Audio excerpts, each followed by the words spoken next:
안녕하세요. 파이코인 뉴스입니다. 5월 14일, 파이코어 팀이 이 날짜를 정확히 지정하며 파이 생태계에 대한 공식 발표가 있을 예정이라고 예고했습니다. 내용은 짧았지만 파이오니어들 사이에서는 지금까지와는 다른 큰 기대감을 갖게 하는 공지였죠. 덕분에 파이코인은 그동안 정체되어 있던 흐름을 깨고 강한 반등을 시작했습니다. 공지 당일 파이코인 가격은 약 0.63달러였고 이후 5월 11일에 1달러, 그리고 5월 12일엔 단숨에 1.6달러 이상까지 돌파하며 약 2배가 넘는 상승폭을 기록한 것입니다. 과연 5월 14일 파이코어 팀이 준비한 공지는 무엇일까요? 이번 영상에서는 지금 파이코인과 관련되어 이야기되고 있는 가장 유력한 가능성들을 이야기해 보고자 합니다. 가능성은 크게 두 가지로 나뉩니다. 첫 번째는 지금 커뮤니티와 해외 매체들 사이에서 가장 뜨거운 이야기, 바이낸스 상장 루머에 대한 것입니다. 최근 트위터에서는 바이낸스의 스텔라 입금 지갑과 같은 주소가 파이코인 메인넷에도 존재하며 실제로 테스트 전송이 이루어졌다는 주장이 확산됐습니다. 실제 해당 주소는 스텔라 체인상에서 BINANC 더파지츠로 명명된 공식 지갑이고 파이 메인넷에서도 같은 문자열의 주소가 활동을 시작했습니다. 최근에는 해당 지갑에 이 파이가 전송되며 실시간 테스트가 이루어지고 있다는 분석도 나왔죠. 일부에서는 이를 파이코인 상장 준비의 정황으로 해석하고 있습니다. 이 사실 하나만으로 상장이 확정됐다고 말하긴 어렵지만 적어도 시장이 이 움직임을 민감하게 바라보고 있는 건 분명합니다. 다음, 두 번째 가능성에 대해 살펴보겠습니다. 가능성을 언급하기 앞서 우리는 공지에 쓰인 이코시스템 어나운스먼트, 즉 생태계에 대한 발표라는 표현에 주목해 보겠습니다.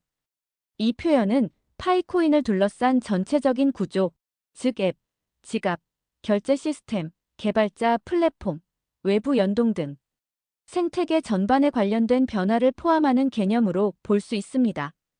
이코시스템이라는 단어는 기능 하나의 추가나 단발성 이벤트보다는 파이 네트워크의 방향성 자체에 영향을 주는 움직임일 가능성을 시사하죠. 그리고 이번 공지는 구체적인 기능명이나 상세한 설명 없이 날짜와 주제만을 단호하게 제시한 형태입니다. 그만큼 그 안에 담긴 내용 역시 가볍지 않은 메시지가 포함되어 있을 거라는 기대를 갖게 만듭니다. 지금 시점에서 시장이 주목할 수 있는 가장 유력한 가능성 중 하나는 바로 공식적인 협업 발표입니다.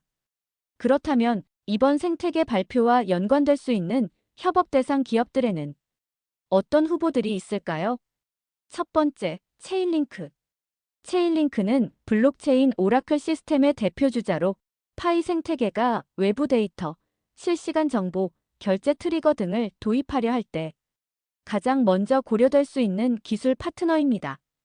특히 체인링크의 창립자 세르게이 나자로프는 이번 컨센서스 2025 행사에 공식 연사로 참여하고 있으며 파이코인 창립자인 니콜라스와 같은 행사에 함께 등장한다는 점도 주목할 만합니다. 두 번째, 구글 클라우드와 AWS.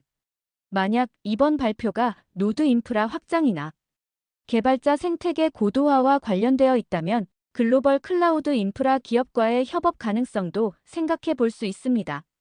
특히 구글 클라우드와 AWS는 전 세계 수많은 블록체인 프로젝트들과 웹 서비스들이 사용하는 대표적인 클라우드 플랫폼입니다.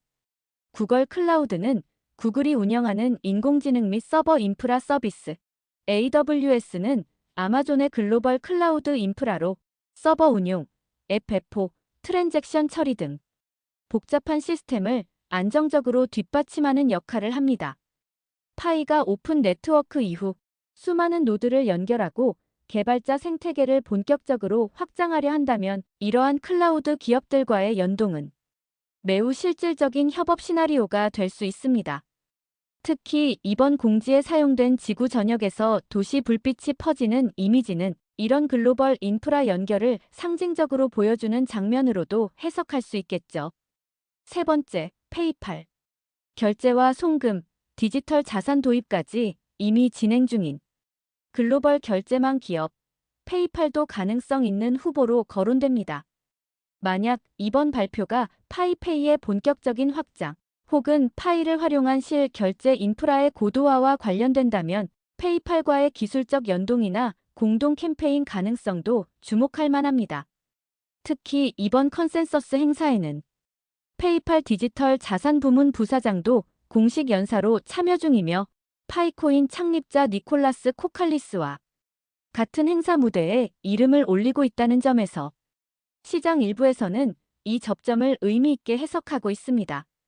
지금까지 살펴본 기업들을 보면 이번 생태계 발표가 단순한 기능 추가보다는 파이 네트워크를 외부 세계와 본격적으로 연결하려는 흐름 속에서 나올 가능성이 높아 보입니다. 특히 기술 연동 측면의 체인링크, 글로벌 인프라 기반의 구글 클라우드 또는 AWS, 그리고 실사용 결제망의 페이팔은 현재 파이코인이 추진하고 있는 방향성과도 자연스럽게 맞물립니다. 물론 아직 어떤 기업이 실제로 언급될지는 아무도 알 수 없습니다. 하지만 공지의 형식, 타이밍, 그리고 지금까지의 흐름을 보면 이번 발표는 단순한 안내문 이상의 무게를 가진 전환점이 될 가능성이 충분합니다. 파이코인은 지금 어디를 바라보고 있는 걸까요? 그리고 5월 14일 그들이 보여줄 다음 한 걸음은 어쩌면 지금까지와는 결이 다른 새로운 시작일지도 모릅니다. 파이코인의 방향성에 관심이 있는 분들이라면 이번 발표는 꼭 지켜볼 만한 순간이 될 겁니다. 지금까지 파이코인 뉴스였습니다. 감사합니다.